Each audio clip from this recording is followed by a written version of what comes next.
आज के इस नए वीडियो में हम class 11 physics NCERT solutions chapter number 5 work energy power start करने वाले हैं। इसके पहले हमने 4 चैप्टर्स एनसीईआरटी की क्लास 11 के हमने सक्सेसफुली कंप्लीट किए हैं। शुरू के 4 चैप्टर्स अगर आपने देखा है तो अच्छी बात है, नहीं देखा तो प्लीज जाके चेकआउट कीजिए प्लेलिस्ट को। क्लास 11 फिजिक्स एनसीईआरटी सॉल्यूशंस, ठीक है, इस चैनल पे है। पिछले 4 चैप्टर्स में आपको हमने एक्सप्लेन करने की कोशिश की है सारे सॉल्यूशंस। अगर आपको समझ में आए तो अच्छी बात, और नहीं आए तो कोई कमेंट करके बताइए कहाँ डाउट है और क्या कहना चाहते हैं। कोई सजेशंस, कोई क्वेरीज, कुछ भी हो, मोस्ट वेलकम। कुछ कहिए, बताइए कैसा लग रहा है आपको सॉल्यूशन सीरीज, ठीक है। अब इस सीरीज में हम आज का चैप्टर जो है क्लास 11 फिजिक्स का NCERT solutions chapter 5 work energy and power करने वाले हैं, ठीक है। तो आज के इस वीडियो को बिना देर के स्टार्ट करते हैं। आज के वीडियो का पहला क्वेश्चन है ये question number 5.1। The sign of work done by a force on a body is important to understand. State carefully if the following quantities are positive or negative. हमने जैसे कहा हम आज वर्क एनर्जी पावर करने वाले हैं, तो पहला क्वेश्चन वर्क पे है। Work is a vector quantity, तो हमें इसका डायरेक्शन, फोर्स इज खासकर force is a vector quantity, तो हमें इसका डायरेक्शन पता होना चाहिए किस डायरेक्शन में है, फोर्स पॉजिटिव है, फोर्स नेगेटिव है, उसके अकॉर्डिंग वर्क पॉजिटिव है, वर्क नेगेटिव है, ये पता चलेगा। ये 5 क्वेश्चन है हमारे पास। First question is ABCDE. First question is work done by a man in lifting a bucket out of a well by means of a rope tied to the bucket. B. Work done by gravitational force in the above case. C. Work done by friction on a body sliding down an inclined plane. D. Work done by an applied force on a body moving on a rough horizontal plane with uniform velocity. C. Work done by the resistive force of air on a vibrating pendulum in bringing to it rest. तो ये हमारे पास 5 question हैं कि एक करके 5 question करते हैं। पहला पार्ट क्या रहा है, work done by a man in lifting a bucket out of a well by means of a rope tied to the bucket. एक वेल है, वेल से आदमी, ये डीप वेल है, ठीक है, मान के चलिए बहुत डीप है। यहां से बकेट आदमी फोर्स लगा रहा है, बकेट को ऊपर खींच रहा है। फोर्स कहाँ लग रहा है, फोर्स का डायरेक्शन ऊपर, डिस्प्लेसमेंट किस तरफ है, ऊपर। हमें पास वर्क डन होता है, work done is equal to F dot D या फिर F डी कॉस थीटा। दोनों का डायरेक्शन सेम साइन है, तो थीटा मतलब एंगल कितना हो जाएगा दोनों के बीच, 0 डिग्री। वर्क डन जो होगा, जो भी होगा, F डी, दोनों का डायरेक्शन सेम है, तो डायरेक्शन क्या होगा दोनों का, दोनों ऊपर जा रहा है, तो वर्क डन इज पॉजिटिव, ठीक है। ये हमारा वर्क डन हो गया। हमें बस साइन बताना है वर्क का डायरेक्शन क्या होगा। ए बी है work done by gravity, force लग रहा है अपवर्ड्स, फोर्स लग रहा है अपवर्ड्स, ग्रेविटी है नीचे की तरफ, तो दोनों के बीच का एंगल कितना होगा, theta is equal to 180 degree नहीं होगा, दोनों के बीच का एंगल 180 डिग्री एंगल है, तो थीटा कॉस थीटा क्या होता है, work done is equal to F D cos 180, cos 180 -1, ठीक है, तो minus F dot D. Work done is B की केस में, ए केस में पॉजिटिव, बी केस में नेगेटिव, ठीक है। सी क्या कह रहा है, work done by friction on a body sliding down an inclined plane. एक इंक्लाइंड प्लेन दिया हुआ है हमारे पास, थीटा एंगल से इंक्लाइंड है, एक बॉडी इसमें रखी हुई है, अप्लाइड एक्सेलरेशन भले नीचे हो, बट क्वेश्चन में ये एक्सेलरेशन का डायरेक्शन ही पूछा है। Work done by friction, friction हमेशा अपोजिट रहता है मोशन के, ठीक है। Work done by friction, force, net force जो है नेगेटिव है, friction force is always negative, तो वर्क डन क्या हो जाएगा, वो भी नेगेटिव हो जाएगा। वर्क डन क्या होगा, वो भी नेगेटिव हो जाएगा, तो सी इज नेगेटिव, ठीक है। Work next option part D क्या कह रहा है, work done by an applied force on a body moving on a rough horizontal plane, ठीक है। Applied force, work done by applied force, horizontal plane पर चल रहा है, आपको सिर्फ फोर्स पर ध्यान देना है, ठीक है, सिर्फ अप्लाइड फोर्स पर ध्यान देना है। अप्लाइड फोर्स का डायरेक्शन पूछा है, ठीक है। अप्लाइड फोर्स ये है पॉजिटिव, फोर्स अप्लाई कर रहे हैं बॉडी पे, ये बॉडी है, बॉडी पर अप्लाइड फोर्स का डायरेक्शन पॉजिटिव है, तो वर्क डन क्या हो जाएगा, अप्लाइड फोर्स यहाँ है, मोशन भी इसी डायरेक्शन में है, तो दोनों का डायरेक्शन सेम है, वर्क डन तो पॉजिटिव हो जाएगा, ठीक है, वर्क डन हो जाएगा पॉजिटिव। ई पार्ट क्या कह रहा है, work done by the resistive force of air on A vibrating pendulum. Resistive force याद रखिए, रेजिस्टिव फोर्स, फ्रिक्शन फोर्स, इसके कारण वर्क डन जो होता है हमेशा नेगेटिव होता है। ये दोनों, ये सारे फोर्स अपोज कर रहे हैं, अपोजिट फोर्सेस है, रेजिस्टिव फोर्स, फ्रिक्शन फोर्स, ये सारे अपोजिट फोर्स है। इसके कारण जो होता है वर्क डन हमेशा नेगेटिव होता है, इसको ध्यान रखना है, ठीक है। तो ये हो गया हमारा क्वेश्चन 5.1। Next question, question 5.2।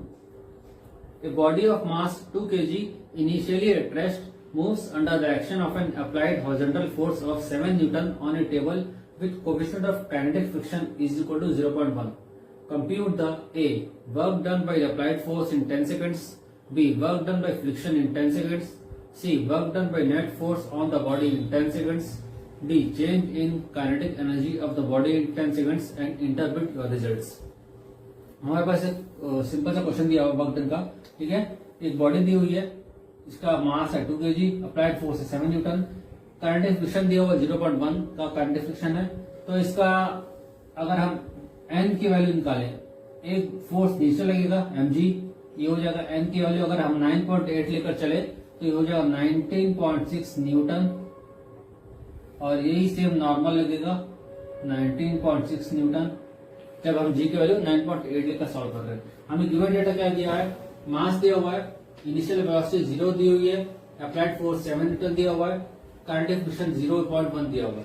तो हम सबसे पहले वर्क डन निकालते हैं एक केस ए के लिए। हमको पता है वर्क डन होता है, work done equal to F dot displacement, force into displacement होता है, ठीक है। डिस्प्लेसमेंट फाइंड करने के लिए हमको फोर्स दिया हुआ है, डिस्प्लेसमेंट के लिए एक्सेलरेशन निकालना होगा, क्योंकि हमें पता है डिस्प्लेसमेंट हम कैसे निकालेंगे, s is equal to UT plus half eighty square.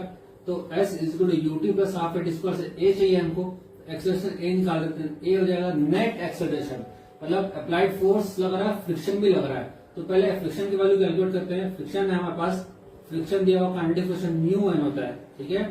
Friction की वैल्यू, एक फोर्स अप्लाइड यहां लग रहा है, फ्रिक्शन पीछे लग रहा है, फ्रिक्शन, ठीक है। ये होता है म्यू एन, म्यू एम जे होता है friction.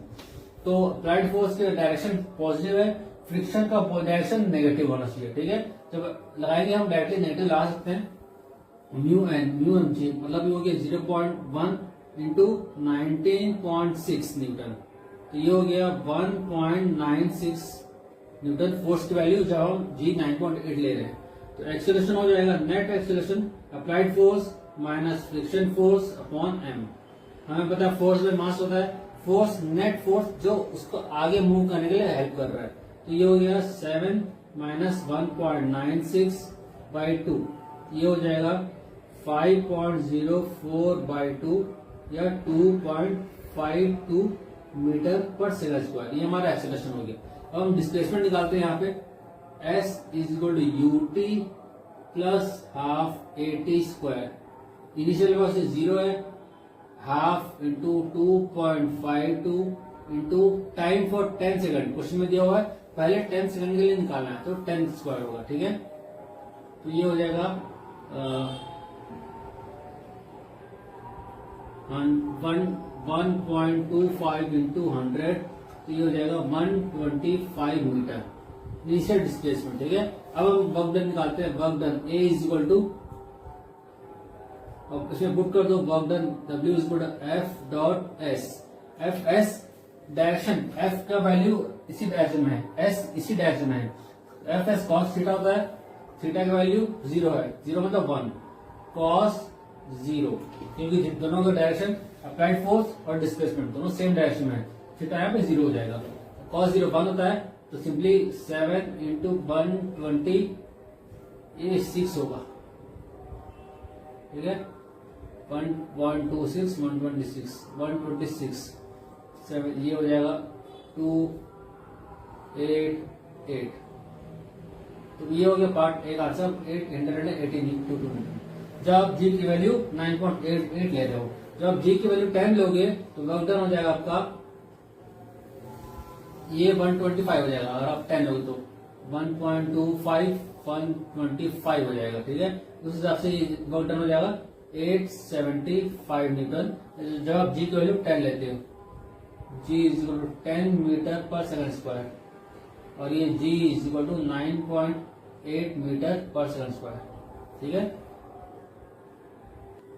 B, work done by friction force. B हमें बी पार्ट निकालते हैं, work done by friction force. W is equal to होता है फ्रिक्शन फोर्स इंटू डिस्प्लेसमेंट। हमारा अप्लाइड फोर्स इस डायरेक्शन में है, फ्रिक्शन फोर्स उसके अपोजिट लग रहा है, क्या स्मॉल एफ। दोनों के बीच में एंगल कितना हो गया, theta is equal to 180 degree हो गया, तो ये हो गया एफ एस कॉस 180। कॉस 180 होता है -1, तो वर्क डन हो गया minus F dot S. F की वैल्यू है -1.96, एस की वैल्यू 126 निकाली हमने। ठीक है, ये हो जाएगा आंसर -246.96 जूल, या अप्रोक्सीमेटली -247 जूल ले सकते हैं, जब हमने जी की वैल्यू 9.8 दी हुई है। ठीक है। अब c, work done by net force. Work done by net force, f net. F net है applied force minus friction force. Applied force 7 newton, friction force 1.96 newton, ये हो गया 5.04 न्यूटन। अब ये हो गया हमारा नेट फोर्स, तो वर्क डन हो जाएगा, work done is equal to F dot S, F net dot S, मतलब 5.04 इंटू एस 126 न्यूटन, ये हो जाएगा 635.04 न्यूटन। ठीक है, या 635 newton metre joule, newton metre या जूल। नेक्स्ट है change in kinetic energy. Change in kinetic energy, ये होता है डेल्टा के ई, मतलब के ई final minus K E initial, half M we square minus half M U square. U initial velocity 0 है, तो ये क्वांटिटी तो 0 हो जाएगी।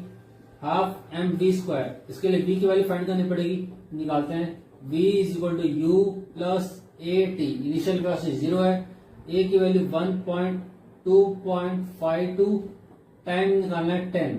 ठीक है, ये तो हो गया 25.2 मीटर पर सेकेंड। ठीक है, v की वैल्यू आ गई 25.2 मीटर पर second. K E is equal to half M की वैल्यू 2 दी हुई है, इंटू 25.2 का स्क्वायर, 2 कैंसिल, 25.2 का स्क्वायर आएगा 635.04 मीटर के, है ना, जूल। ठीक है, ये हो गया जूल। देखो ये वैल्यू सेम आई, ये हमने इसके बारे में थ्योरी में पढ़ा था वर्क एनर्जी थ्योरम से, तो भी आप लिखते तो भी सेम आता आंसर। वर्क एनर्जी थ्योरम क्या होता है, change in kinetic energy is nothing but work done. ठीक है, ये हमने थ्योरी में पढ़ा है और यहाँ प्रैक्टिकली प्रूव भी कर दिया। ठीक है, इसके ये हो गया हमारा question number 5.2।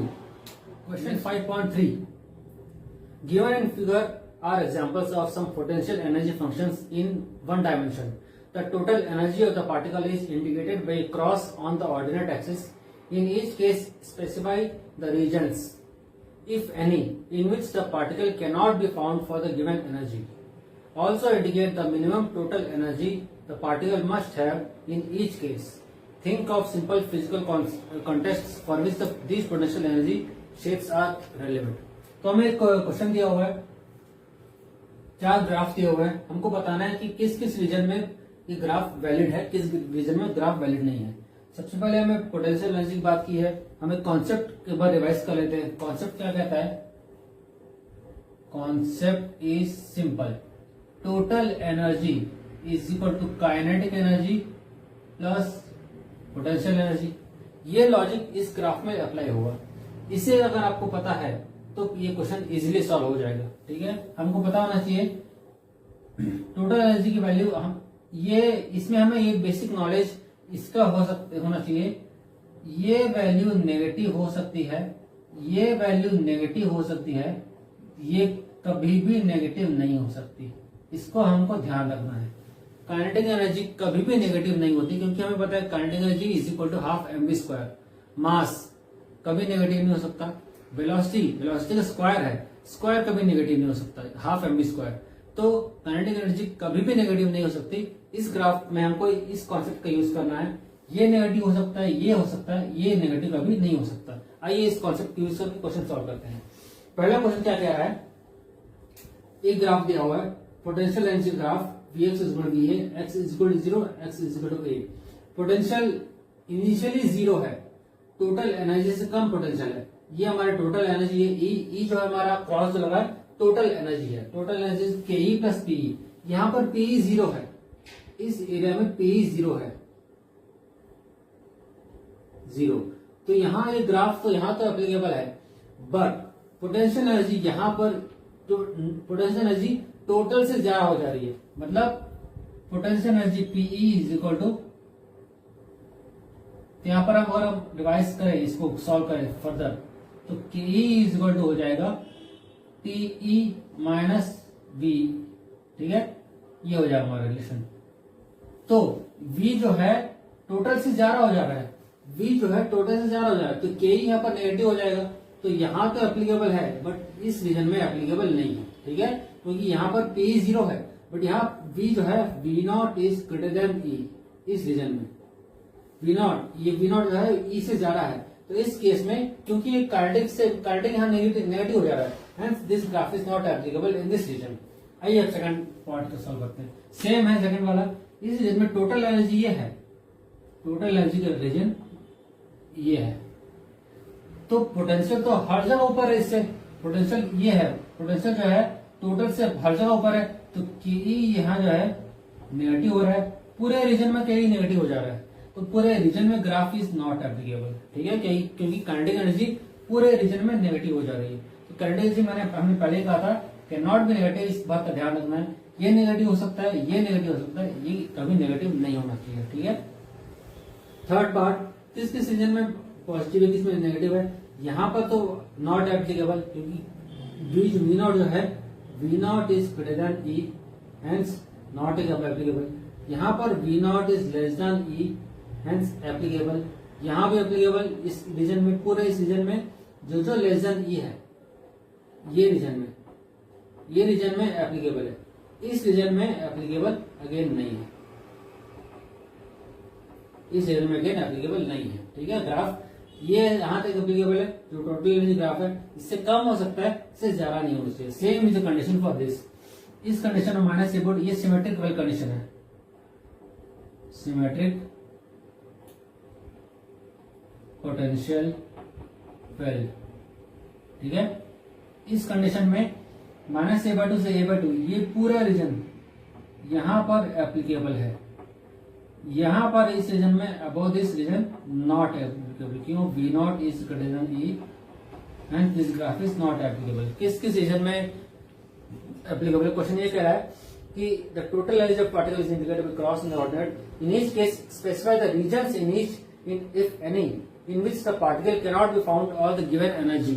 Particle can not be found कह रहा है, particle can not be found above this region, particle can not be found above this region, particle cannot be found above this region, particle cannot be found above this region, V0 is greater than। इस region में particle आपको नहीं मिलेगा, क्योंकि energy नहीं है उसमें। ठीक है, एनर्जी नहीं है, इसलिए particle can not be found इस रीजन। ये था हमारा question 5.3। Question 5.4, the potential energy function for a particle executing linear simple harmonic motion is given by V of x is equal to kx square by 2, where k is the force constant of the oscillator. For k is equal to 0.5 Newton per meter, the graph of Vx versus x is shown in figure. Show that a particle of total energy 1 joule moving under this potential must turn back when it reaches x is equal to plus minus 2 meter. एक simple harmonic motion वाला question है। ठीक है, ये आपको oscillator दिया हुआ है, इसमें पार्टिकल ऑसिलेट कर रहा है। ठीक है, इस पार्टिकल में जो ऑसिलेट कर रहा है, हमें वैल्यू जो दी उसको लिख लेते हैं हम। पोटेंशियल V of x दिया हुआ है हाफ kx स्क्वायर, k की वैल्यू भी दी हुई है 1/2 न्यूटन पर मीटर। ये फोर्स कांस्टेंट है, ये फोर्स कांस्टेंट ये क्वेश्चन में दिया हुआ है। ठीक है, और क्या दिया हमें? हमको बस प्रूव करना है x is equal to plus minus 2 तक ये ऐसे ऑसिलेट कर रहा है, इस रीजन में ऑसिलेट करेगा। कैसे हम प्रूव करेंगे? हमको बेसिक नॉलेज होना जरूरी है इसमें। स्प्रिंग फंक्शन, स्प्रिंग एनर्जी और काइनेटिक एनर्जी, हमें पता है टोटल एनर्जी होता है। हम प्रूव कैसे करेंगे इसको? टोटल एनर्जी, अभी हमने लास्ट क्वेश्चन में प्रूव किया था, kinetic energy plus potential energy. ठीक है, ये एक स्प्रिंग मास सिस्टम ले लो इसको। ठीक है, ये एक स्प्रिंग मास सिस्टम है, ये मास m है, स्प्रिंग कांस्टेंट k है, यहां से ऑसिलेट कर रहा है इस हाइट पर। ये इसको मान लो ये नीचे जा रहा है, तो बाय डिफॉल्ट ये हो गया x is equal to plus, नीचे पॉजिटिव, ऊपर हो जाएगा x is equal to negative. ठीक है, तो उसको मान लेते हैं ये हो गया मीन पोजीशन, ये हो गया जहां पर x इज इक्वल टू 0 पर है। तो आपको ये बताना है +2 से -2, ये इस तरह इस रेंज में ये ऑसिलेट करेगा, ये स्प्रिंग मास सिस्टम। ठीक है, ये आपको प्रूफ करना है इसमें, इस क्वेश्चन में। कैसे करेंगे देखिए, हमें पता है किसी स्प्रिंग मास सिस्टम में काइनेटिक एनर्जी होती है ½ mx²। m is the mass of particle, mv², v यहाँ पर x लिया मैंने, x डिस्प्लेसमेंट लिया है। ठीक है, तो ये डिस्प्लेसमेंट वेरी कर रहा है, वेलोसिटी x की वैल्यू ले लो, ये वेरी कर रहा है, प्लस से माइनस है, ½ mx² plus ½ kx²। Potential energy हमेशा स्प्रिंग मास सिस्टम में ½ kx², इस क्वेश्चन में दी हुई है।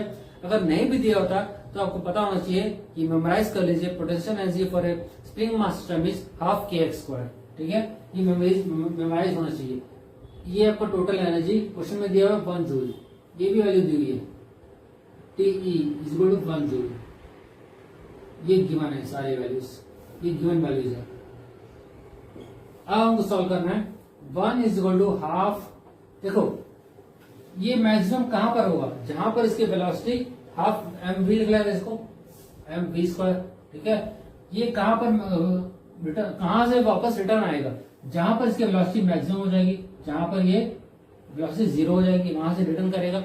हमको वो पॉइंट पर फाइंड करना है जहां पर पार्टिकल रिटर्न होना शुरू होता है, यहाँ पर और यहाँ पर 0 होता है, और यहाँ पर इसकी वेलोसिटी मैक्सिमम होती है, यह हमें पता है। ठीक है, हार्मोनिक ऑसिलेटर में उस केस में ½ m0² प्लस ½ k की वैल्यू दी हुई है 0.5 या 1/2 x², ये तो 0 हो गया, तो 1 is equal to 1/4 x², 4 is equal to x², which implies x² की वैल्यू 4 है, x की वैल्यू ±2 पर वेरी कर रही है।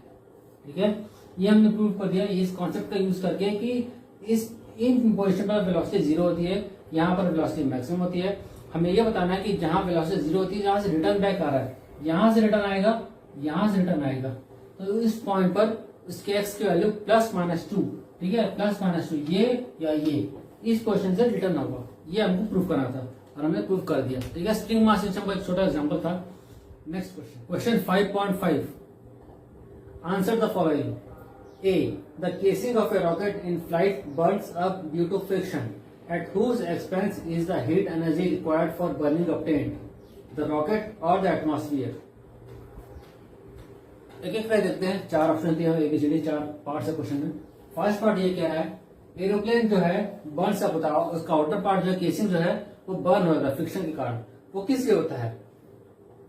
द रॉकेट और एटमॉस्फेयर, किसकी वजह से होता है? देखिए, जब रॉकेट स्काई पे जब मूव कर रहा होता है ना, एटमॉस्फेयर में मूव कर रहा होता है फ्रिक्शन के कारण से, तो उस पे लगने वाले फोर्सेस जो हैं, अगर हम फोर्स को कंसिडर करें तो मेजर फोर्स जो होता है उस पर लगने वाला फोर्स वो एक प्रेशर होता है, वो एक थ्रस्ट फोर्स होता है, वो एक प्रेशर होता है। वो प्रेशर जो है वो है atmospheric pressure. Atmospheric pressure plane पर लगने वाला सबसे बड़ा फोर्स होता है, सबसे बड़ा प्रेशर होता है। इसके कारण ही पर यूनिट एरिया का हम ले तो वो force is nothing but pressure ही है, एक तरह का फोर्स है। यूनिट हमें पता है प्रेशर होता है फोर्स पर एरिया। एरिया को हम 1 मान ले उस थोड़ी देर के लिए, तो प्रेशर जो है फोर्स के कई एक पार्ट हो जाता है, तो वो प्रेशर के कारण ही इसमें केसिंग में फ्रिक्शन तो होता है। और the casing of rocket in flight Burns, ये बर्न होता है ड्यू टू एटमॉस्फेरिक प्रेशर। ठीक है, आंसर है ड्यू टू एटमॉस्फेरिक प्रेशर। ठीक है, ये अपना आंसर होगा, क्योंकि फ्रिक्शन और कोई कारण नहीं है केसिंग बंद होने का। फ्रिक्शन उतना नहीं होता जितना प्रेशर होता है, उस एटमॉस्फेरिक प्रेशर के कारण बंद होता है। तो ये हो गया हमारा पार्ट ए। नेक्स्ट देखते हैं part B. Comets move around the sun in highly elliptical orbits. The gravitational force on the comet due to the sun is not normal to the comet's velocity in general, yet the work done by the gravitational force over every complete orbit of the comet is zero. Why? देखो question बोल रहा है comet move around the sun in highly elliptical orbits. Gravitation force on the comet due to sun is not normal. Gravitation force उस comet पे normal नहीं है, फिर भी ये वर्क डन जीरो हो रहा है। क्यों?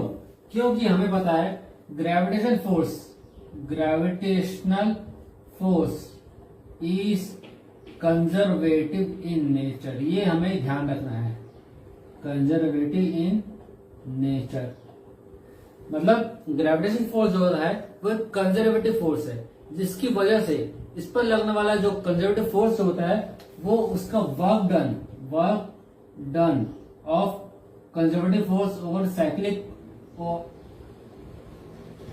पाथ। ठीक है, ये साइक्लिक पाथ है, तो इसमें जो वर्क डन होता है वो होता है जीरो। ये हमें याद रखना है। Work done in a close cyclic path और work done of a conservative force. Conservative force क्या होता है? The force which is path independent. Path independent force को हम कंजर्वेटिव फोर्स बोलते हैं। वो पाथ पर डिपेंड नहीं करता, इनिशियल और फाइनल पॉइंट्स पर डिपेंड करता है। इनिशियल और final points in conservative force in cyclic path, जो इनिशियल होता है वही फाइनल होता है साइक्लिक पाथ में। इसलिए वहां पर कोई पाथ ट्रेवल किया ही नहीं, डिस्टेंस ट्रेवल हुआ ही नहीं, तो फोर्स इंटू जीरो हो जाएगा, तो वर्क डन जीरो होता है इसमें। ठीक है, ये हमारा इसको याद रखना है। Work done in A conservative force, जैसे ही आपको gravitational force, elastic force, spring force, ये सारे कंजर्वेटिव फोर्स है। ये सारे पाथ पर डिपेंड नहीं करते, ये इनिशियल पॉइंट और फाइनल पॉइंट इस पर ही डिपेंड करते हैं और किसी और पॉइंट पर डिपेंड नहीं करते। इसलिए कंजर्वेटिव फोर्स का वर्क डन जो होता है हमेशा जीरो आता है। ये हो गया हमारा आंसर बी पार्ट। ठीक है, इसलिए वर्क डन जीरो होता है क्योंकि gravitational force is a conservative force. Next, an artificial satellite orbiting the earth in very thin atmosphere loses its energy gradually due to dissipation against atmospheric resistance, however small. Why then does its speed increase progressively as it comes closer and closer to earth? बहुत conceptual question है। इसका direct answer है हमारा work energy theorem से। Work energy theorem से, क्योंकि इसमें पता है हमने, इसमें क्या होता है, work done is net energy, मतलब नेट के प्लस पी। ठीक है, वर्क डन होता है के प्लस पी। जब कोई ऑर्बिट, कोई सैटेलाइट अर्थ के चारों ओर घूम रहा होता है तो उसके कारण ये पोटेंशियल एनर्जी होती है इसकी। और जैसे क्वेश्चन में बोला है एनर्जी डिक्रीज होती है। एनर्जी कौन सी डिक्रीज हुई? हमने कहा ग्रेविटेशनल पोटेंशियल एनर्जी होती है, तो ग्रेविटेशनल पोटेंशियल एनर्जी डिक्रीज हुई। ये एनर्जी डिक्रीज होगी तो ऑटोमेटिकली ये तो इंक्रीज होगा ना, इसको बैलेंस बनाए रखने के लिए। जब potential energy decreases, kinetic energy increases. ठीक है, so as to maintain the total mechanical energy. और इस प्रकार, इसलिए जब ये एनर्जी डिक्रीज होती है, जब ये ऑर्बिट में अंदर आता है अर्थ की तरफ, इसका स्पीड इंक्रीज होता है। क्यों? क्योंकि काइनेटिक एनर्जी इंक्रीज हो रही है, या वाइस वर्सा, क्योंकि इसकी स्पीड इंक्रीज हो रही है इसलिए इसकी काइनेटिक एनर्जी इंक्रीज हो रही है। क्यों ऐसा हो रहा है? क्योंकि क्वेश्चन में दिया हुआ है एक टाइम पर ऐसा होता है, भले थोड़े अमाउंट के लिए सही, बट एनर्जी डिक्रीज हो रही है। वो कौन सी एनर्जी डिक्रीज हो रही है? ग्रेविटेशनल पोटेंशियल एनर्जी डिक्रीज हो रही है। इसके कारण काइनेटिक एनर्जी इंक्रीज हो रही है। इसके कारण आपका स्पीड जो है, जैसे जैसे ऑर्बिट के पास आ रहा है आपके पास, इसका स्पीड बढ़ता चला जाता है। यही क्वेश्चन था हमारा। ठीक है, तो ये हो गया हमारा आंसर पार्ट सी का। Next is the part D. Part D में क्वेश्चन दिया हुआ है, in figure the man walks 2 metre carrying a mass of 15 kg on his hands. और फिगर दिया हुआ, he walks the same distance pulling the rope behind him. The rope goes over pulley and a mass of 15 kg hangs at its other end. In which case is the work done greater? बहुत simple conceptual है, ये logical question है। ठीक है, ये logical question ये कह रहा है 15 kg का मास है, इसको एक आदमी कैरी कर रहा है, इसको 2 मीटर तक कैरी किया। ठीक है, अब आप देखते ही कहेंगे work done equal force into distance travel किया। अब सिर्फ वर्क डन कैलकुलेट कर लोगे? नहीं, ऐसा नहीं होता। हमें पता वर्क डन होता है, work done is force into displacement cos theta. Theta को नहीं भूलना कभी भी, थीटा इंपॉर्टेंट है। इस क्वेश्चन में थीटा इंपॉर्टेंट है। कैसे? इसका फोर्स नीचे लग रहा है mg, ठीक है, इसके कारण एक नॉर्मल फोर्स ऊपर लग रहा है, नॉर्मल फोर्स ऊपर हो गया, नॉर्मल फोर्स ऊपर जा रहा है, मूव किस डायरेक्शन में कर रहा है, मूव इस डायरेक्शन में कर रहा है, तो मोशन और डिस्प्लेसमेंट के बीच का एंगल कितना हो गया 90 डिग्री, 90 डिग्री हो गया ना। ये हाथ लेके एक बॉक्स को हाथ में लेकर सामने जा रहे हो, नॉर्मल फोर्स ऊपर लग रहा है, आप मोशन हो रहा है इस डायरेक्शन में, दोनों के बीच का एंगल कितना हुआ 90 डिग्री हो गया, तो इसलिए कॉस थीटा 90 हो गया, वर्क डन हो गया 0, वर्क डन हो गया 0। तो इस तरह का मजाक कभी किसी से करना मत, आपके घर के आसपास जब आप किसी जाते हो, है ना, कूली वगैरह कोई सामान उठा रहा है तो ये मत कहना आपने कोई काम किया नहीं तो आपको पैसे क्यों दे, ठीक है। चल आगे बढ़ते हैं, मजाक हो गया। नेक्स्ट आगे देखते हैं, ये हो गया आपका एक और मास से, उसी में सेकंड केस 15 केजी का मास है, ठीक है, 15 केजी मास है, 2 मीटर चला। इस बार ये पुली सिस्टम है, ये आपका पुली है, पुली से रोप के थ्रू मास को खींचा जा रहा है। ये एक आदमी ने, एक आदमी यहां पर है, ठीक है, इसको रोप से खींच रहा है अपने तरफ, रोप से अपने तरफ को पास को खींच रहा है इस रस्सी के थ्रू। अब आपको बताना है यहाँ पर वर्क डन कितना हुआ। ये अगेन कॉन्सेप्चुअल क्वेश्चन है। अधिकतर लोग बोलेंगे यहाँ खींच रहा है फोर्स, डिस्प्लेसमेंट यहाँ हो रहा है, तो ये हो जाएगा डिस्प्लेसमेंट ऐसा हो रहा है ऊपर है, फोर्स ऐसा लग रहा है, यहाँ भी वर्क डन 0 हो जाएगा। गलत, यहाँ वर्क डन 0 नहीं है, क्योंकि आपका नजरिया, आपका डायरेक्शन ये आग में नहीं होना चाहिए, फोकस होना चाहिए ब्लॉक पर। इस ब्लॉक पर फोकस होगा तो इस ब्लॉक पर लगने वाले फोर्सेस को आपको कंसिडर करना है। हमारा एरिया जो है, एरिया ऑफ कंसंट्रेशन, ये ब्लॉक है, 15 केजी का ब्लॉक को हमको देखना है, इसके अनुसार इस पर लगने वाला फोर्स यहाँ पर है, ठीक है, ये टेंशन लग रहा है सर फोर्स, इसका डिस्प्लेसमेंट भी इसी डायरेक्शन में है, डिस्प्लेसमेंट भी इसी डायरेक्शन में है, दोनों के बीच का एंगल कितना हो गया 0। कोई एंगल दिख रहा है, कोई एंगल दिमाग में दिख रहा है क्या? फोर्स भी इसी डायरेक्शन में, डिस्प्लेसमेंट भी इसी डायरेक्शन में, तो वर्क डन क्या हो जाएगा? वर्क डन हो गया F S cos theta, F S theta 0, तो वर्क डन कुछ तो आएगा एफ डॉट एस, ठीक है, ये 0 नहीं होगा, इसमें कुछ वर्क डन होगा। According to question which work done is greater? Second case, second case का वर्क डन ग्रेटर है, इसमें 0 आ रहा है क्योंकि दोनों में एंगल थीटा 90 है, इसमें थीटा का एंगल 0 है, तो इसमें वर्क डन है, ये ग्रेटर है, ठीक है। तो ये हो गया हमारा question 5.5। Next question 5.6, underline the correct alternative. A. When a conservative force does positive work on a body, the potential energy of the body increases, decreases, remains unaltered. आपको बताना जब कोई कंजर्वेटिव फोर्स अप्लाई हो रहा है body पे, उस body का पोटेंशियल एनर्जी पर क्या फर्क पड़ेगा। देखिए सिंपल सा कॉन्सेप्ट है, हम इसको कई तरह से सॉल्व कर सकते हैं। एक तरीका मैं बता रहा हूँ, वर्क एनर्जी थ्योरम देखिए सिंपल कॉन्सेप्ट है, एक और रिलेशन में बताऊंगा उसके बाद। पहले देखते हैं वर्क एनर्जी थ्योरम क्या कहता है। वर्क एनर्जी थ्योरम क्या कहता है? Total energy is nothing but work, net work done, net work done is nothing but k plus p, change in kinetic energy, change in energy है ना, के plus P होता है, चेंज इन काइनेटिक एनर्जी भी होता है, change in P भी होता है। तो किसी में भी जब किसी बॉडी पर फोर्स अप्लाई हो रहा है, जब किसी बॉडी पर वर्क हो रहा है, फोर्स अप्लाई हो रहा है, तो डेफिनेटली उसका वर्क हो रहा है, मतलब उसकी काइनेटिक एनर्जी इंक्रीज हो रही है। किसी बॉडी पर फोर्स अप्लाई कर रहे हैं तो काइनेटिक एनर्जी इंक्रीज हो रही है, तो काइनेटिक एनर्जी इंक्रीज हो रही है तो पोटेंशियल एनर्जी क्या होगा? पोटेंशियल एनर्जी डिक्रीज होगा ना। किसी बॉडी पर फोर्स अप्लाई कर रहे हो, वो बॉडी की तो बॉडी मोशन में आएगी तो उसकी काइनेटिक एनर्जी बढ़ेगी, तो काइनेटिक एनर्जी बढ़ेगी तो ऑटोमेटिकली पोटेंशियल एनर्जी डिक्रीज होगी। तो सिंपल कॉन्सेप्ट समझ में आ गया।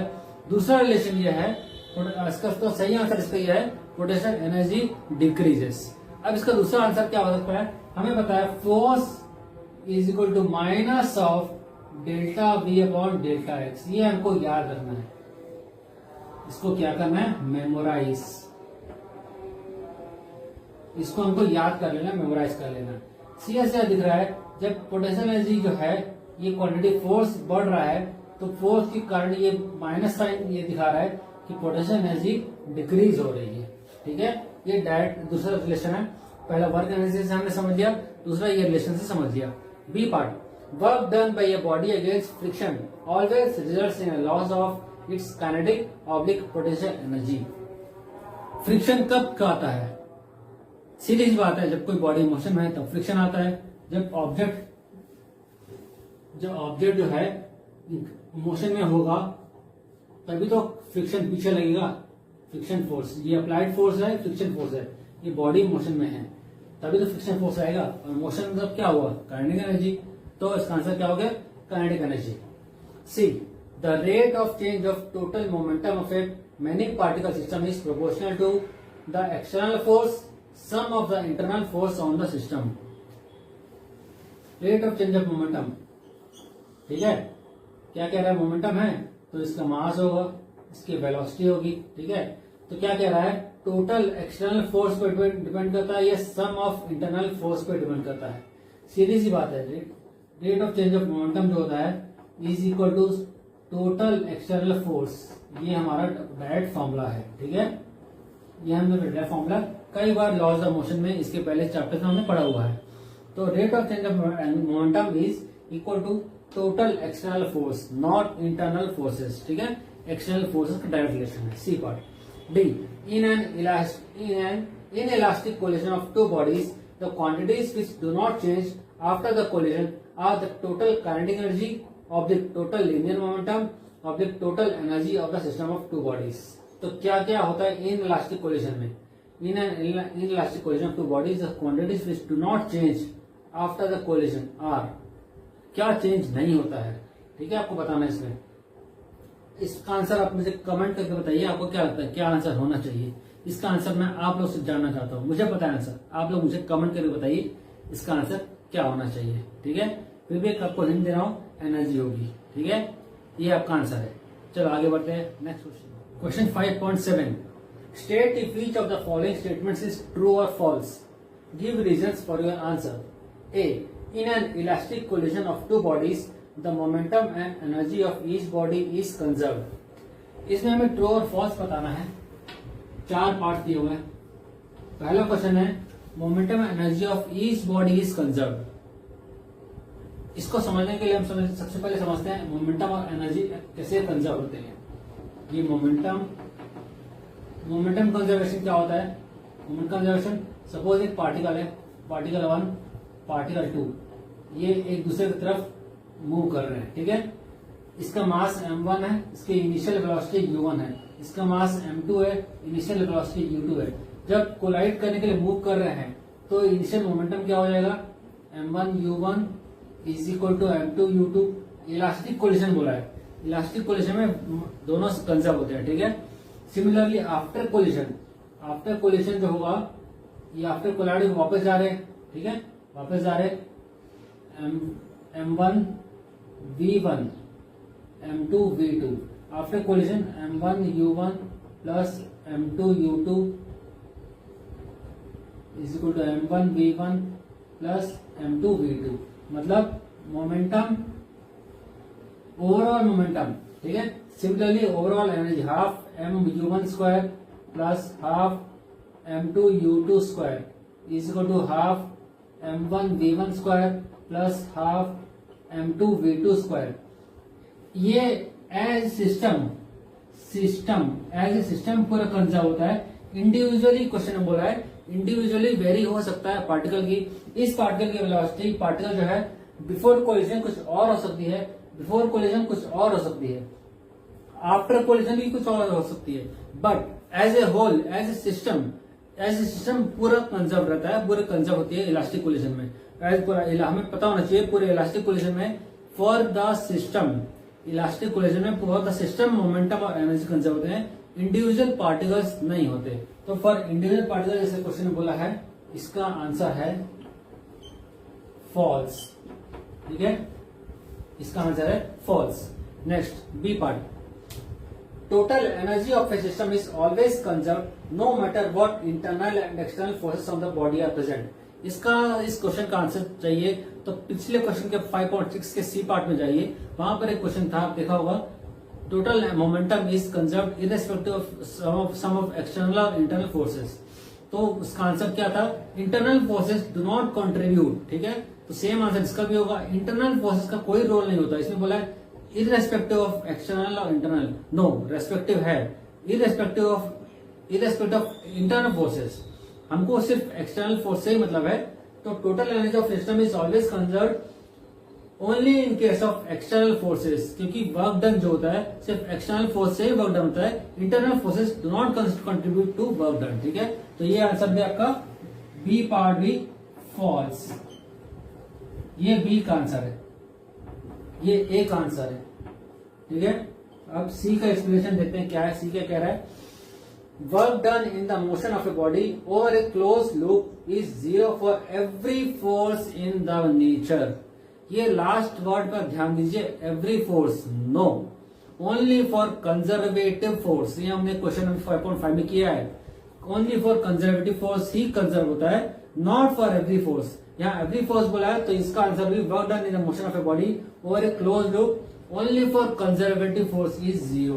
तो सी का आंसर भी false, not for every force, only for conservative force. ठीक है, only for conservative force. Friction में होता है, friction is not conservative, friction में जीरो होता है, फ्रिक्शन इज नॉट कंजर्वेटिव। ठीक है, next, in an inelastic collision the final kinetic energy is always less than the initial kinetic energy of the system.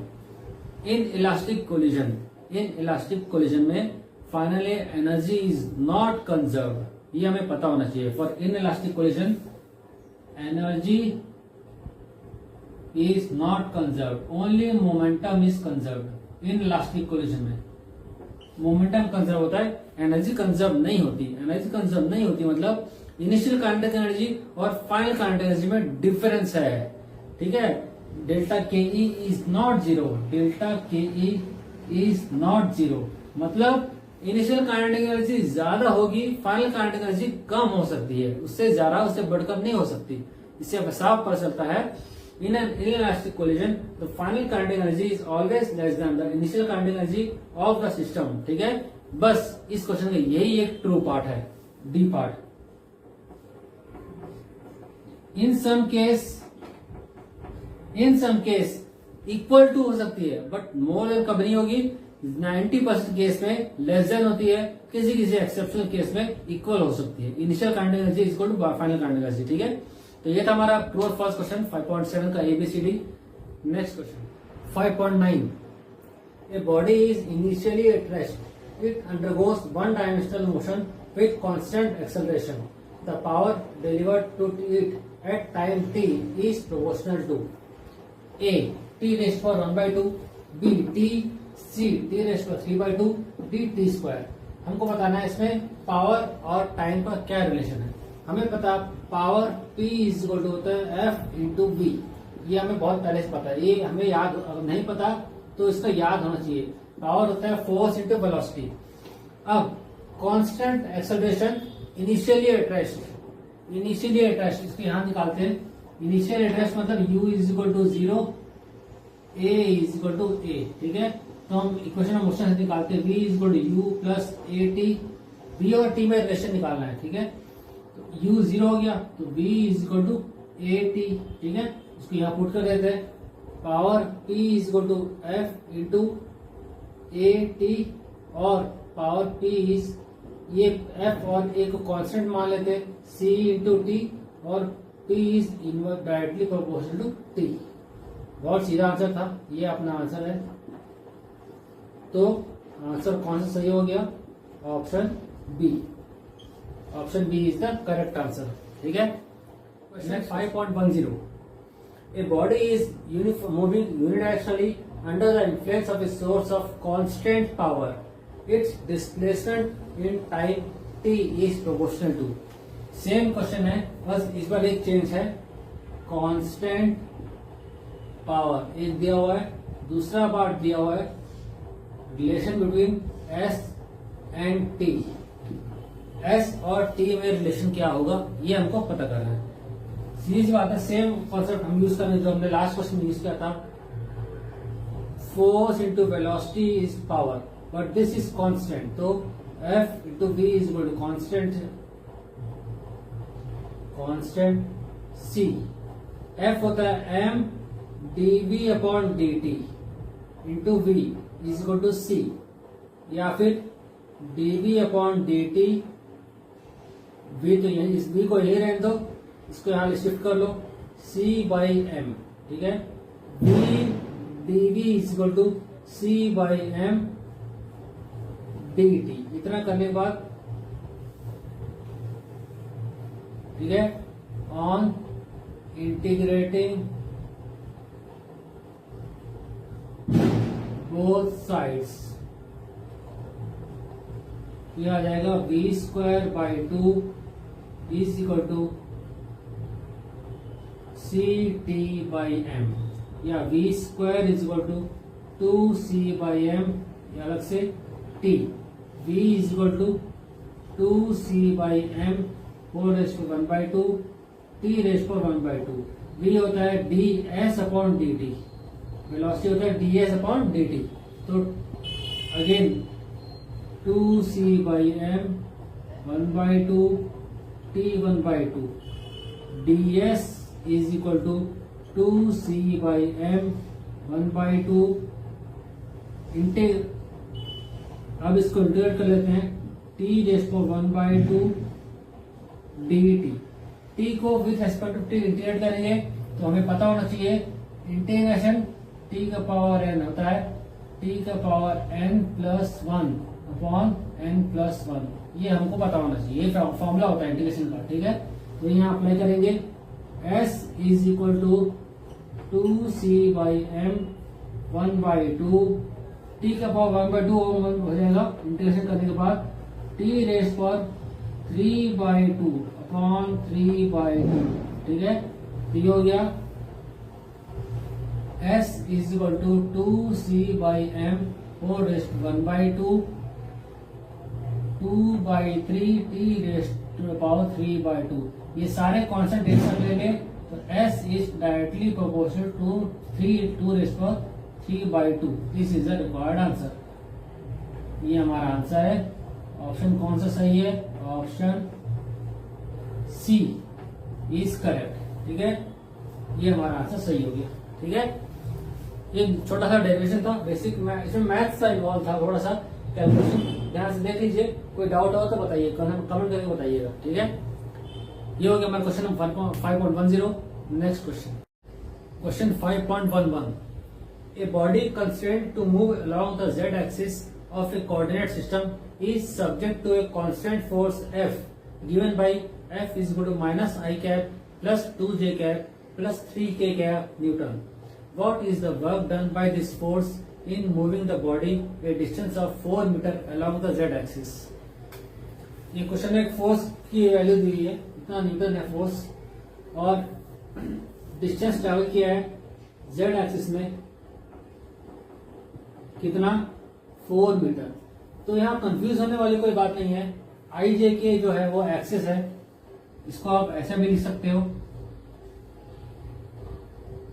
ये i cap j cap k cap, या फिर x cap y cap z cap. तो ये direction है, ये आपको confuse नहीं होना, इसमें है एक ही चीज। आई जे के कह लो, एक्स वाई जेड कह लो, है एक ही चीज, एक्सिस है ना। तो कंफ्यूज बिल्कुल नहीं होना इसमें आपको। वर्क डन होता है, इसको आप ऐसे भी लिख सकते हो, जेड एक्सिस में 4 मीटर, तो उसको इन टर्म्स ऑफ डायरेक्शन कैसे लिख सकते हैं इसको, या तो 4k लिख सकते हो या 4z लिख सकते हो। ये आईजे के में दिया हुआ है तो हम इसको भी k ही लिखते हैं, आप चाहो तो z भी लिख कर सकते हो, कोई इशू नहीं है, ठीक है। तो वर्क डन होता है फोर्स इनटू डिस्प्लेसमेंट, ठीक है।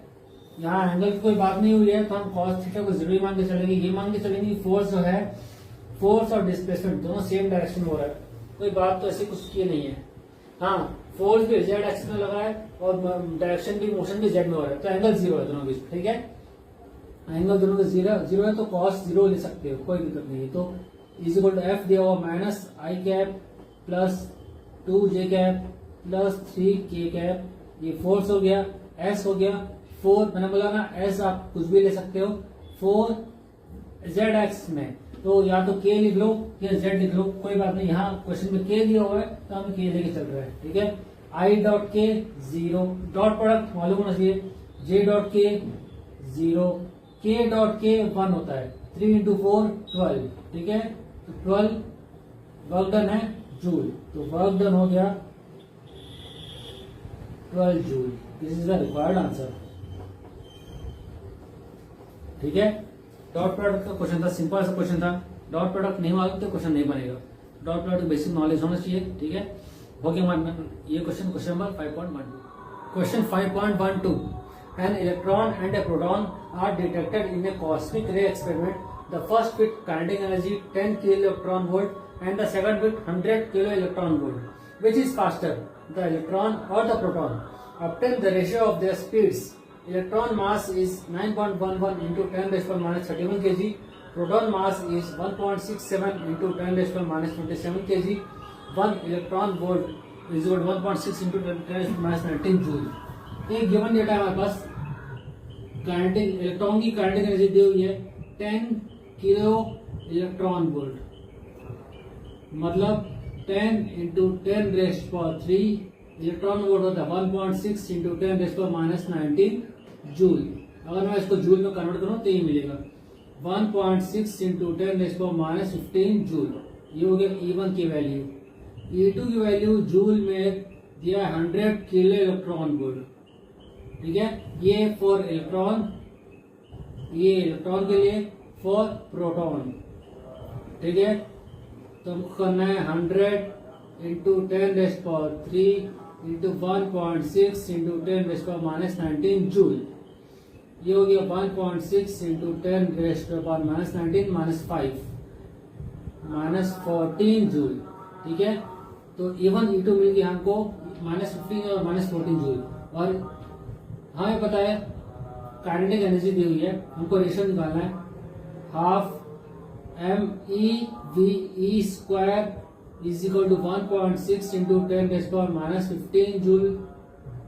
इक्वेशन 1, ये इलेक्ट्रॉन के लिए, ये प्रोटॉन के लिए, half mass of proton, velocity of proton, kinetic energy 1.6 into 10 raise power minus 14 joule. Equation 2, अब हमको रेशियो फाइंड करना है, VE अपॉन VP का रेशियो फाइंड करना है। बस रख दीजिए ऐसा रख एक करके, हाफ हाफ कैंसिल हो जाएगा यहीं से। ये क्या मिला हमको 1.6 भी कैंसिल हो जाएगा।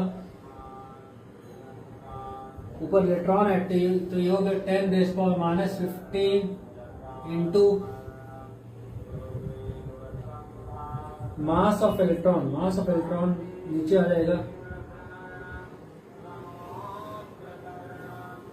10 रेज़ पावर माइनस 15 अपॉन, ये आ गया 9.1 into 10 raise power minus 31 mass of electron, और ये आ जाएगा 1.67 into 10 raise power minus 27 mass of proton, और ये 10 का पावर माइनस 14। इसको हम सिंप्लीफाई करते हैं तो हमको मिलेगा 10 का पावर 2 कॉमन बाहर निकल जाएगा। इसको रेशियो हम निकालते हैं, सिंप्लीफाई करते हैं 1.67 अपॉन 9.11, ये माइनस 17, 32, 16, 10 का पावर 8, सब कैंसिल हो जाएगा, बचेगा 13.58। ठीक है, ये हमारा रेशियो हो गया, मतलब velocity of electron is 13.58 times velocity of proton, मतलब इलेक्ट्रॉन की वेलोसिटी इसकी वेलोसिटी से ज्यादा है। This is the required answer. ठीक है, हमको बस रेशियो निकालना था और ये बताना था कि कौन सा फास्टर है। ये रेशियो हमारा ये आ रहा है और इलेक्ट्रॉन जो है प्रोटॉन से 13.5, ये वैल्यू हमने कैलकुलेट कर रखी है। ठीक है, तो हमने इसको निकाल के सॉल्व किया, ये हमारा आंसर होता है। ठीक है, ये होगा हमारा question number 5। Question 5.13, a raindrop of radius 2 mm falls from a height of 500 meter above the ground. It falls with decreasing acceleration due to viscous resistance of the air until at half its original height. It attains its maximum terminal speed and moves with uniform speed thereafter. What is the work done by the gravitational force on the drop in the first and second half of its journey? What is the work done by the resistive force in the entire journey if its speed on reaching the ground is 10 metre पर second? हमें एक rain drop वाला question दिया, again work energy theorem concept use हुआ है। अभी एक 500 metre का एक रेंज दिया हुआ है। इस रेंज में हमको उस रेन ड्रॉप का वर्क डन और एनर्जी कैलकुलेट करना है। जब इस इनिशियल पॉइंट पर है, वैसे हम एग्जैक्टली बोल नहीं सकते रेन ड्रॉप पे कहां से कहां करेंगे, बट हम ये मान के चल रहे हैं 500 मीटर के रेंज में फर्स्ट 250 मीटर एक अलग रेंज है, नेक्स्ट 250 मीटर अलग रेंज से सॉल्व करना है। जैसे हमने क्वेश्चन में दिया हुआ है, देख रहे थे क्या दिया क्वेश्चन में। First of all radius of rain drop दिया हुआ है 2 mm, मतलब 2 इंटू 10⁻³ मीटर, और दिया हाइट, टोटल हाइट दिया 500 मीटर, मतलब 250 प्लस 250 कैलकुलेट करना है हमको, ठीक है। और उसके बाद और दिया है हमको, हाँ, वेलोसिटी दिया हुआ है जब ग्राउंड पर रीच करता है 10 मीटर पर सेकेंड। तो हमको यहाँ दो तरीके से सॉल्व कर सकते हैं, बट हमको सॉल्व जो करना है वर्क एनर्जी थ्योरम अप्लाई करना है यहाँ पे, वर्क एनर्जी थ्योरम। इसमें क्या होगा, net work done is equal to change in kinetic energy. Net work done कौन कौन सा है, एक work done due to gravitational plus work done due to resistive force is equal to change in kinetic energy. इसको हमको use करके solve करना है इस क्वेश्चन को, ठीक है।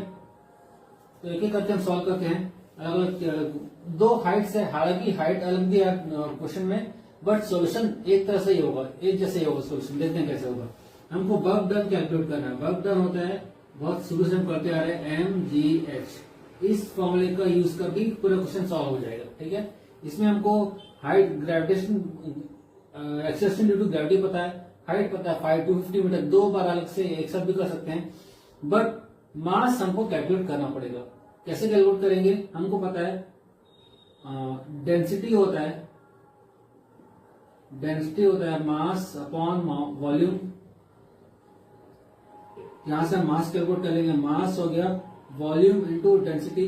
वॉल्यूम क्या आता है 4/3 पाई आर, आर का value 2 into 10⁻³ whole cube into density. Density होता है 1000 kg पर metre cube for water. Water के लिए कैलकुलेट कर रहे हैं, तो ये आ जाएगा इसका आंसर 8 हो जाएगा।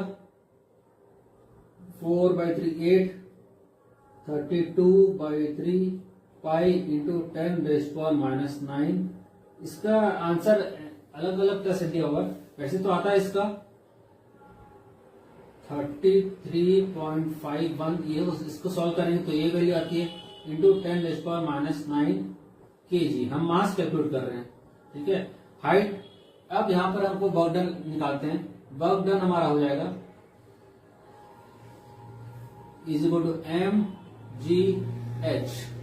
इसको हम सॉल्व करते हैं 33.51 इंटू 10⁻⁹ इंटू 9.81 इंटू हाइट है 250 मीटर एक बार के लिए, दोनों बार के लिए सेम ही आएगा आंसर, ठीक है। तो 33.8184 इंटू 10⁻⁹ जूल, ठीक है, फॉर वन हाइट 250 मीटर के लिए। अगेन नेक्स्ट 250 मीटर के लिए भी सेम आंसर आता है 82184.1 इंटू 10⁻⁹ जूल।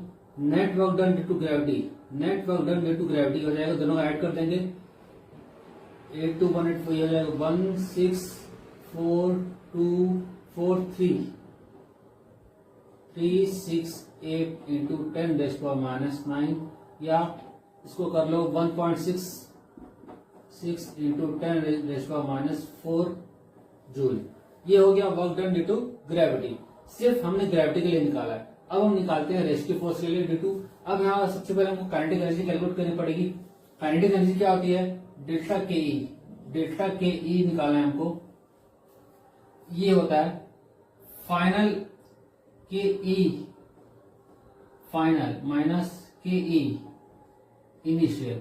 इनिशियल कब, जब इनिशियल वेलोसिटी होगी। इनिशियल वेलोसिटी स्टार्टिंग से हम 0 मान है, तो हम फाइनली कैलकुलेट करेंगे। फाइनल वेलोसिटी एक ही दी हुई है हमको, हाफ मास। अभी हमने निकाला मास कितना निकाला 33.51 इंटू 33.51 इंटू 10⁻⁹ इंटू बी 110 का स्क्वायर, हाफ mv स्क्वायर। ये इनिशियल है तो ये 0 हो जाएगी। ये आपका 150 इंटू 33.51 इंटू 10⁻⁹।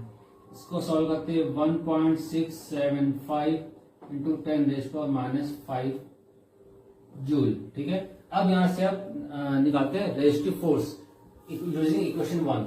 हमने पहले ही बोला था वर्क एनर्जी थ्योरम से हमने ग्रेविटी फोर्स ग्रेविटी से निकालिए वर्क डन कितना होता है, इतना work done due to gravity. ये हमारा work done due to gravity. ये आ गया हमारा नेट काइनेटिक एनर्जी, यहां से निकाला ड्यू टू रेल ड्रॉपलेट। अब यहां से हम इसको सब्सट्रैक्ट करके रेजिस्टिव फोर्स निकालते हैं। Work done by resistive force calculate करना है अभी। तो वर्क डन बाय ग्रेविटी हमने अभी निकाला था, work done by gravity plus work done by resistive force is equal to net K E. हमने एक क्वेश्चन में लिखा था।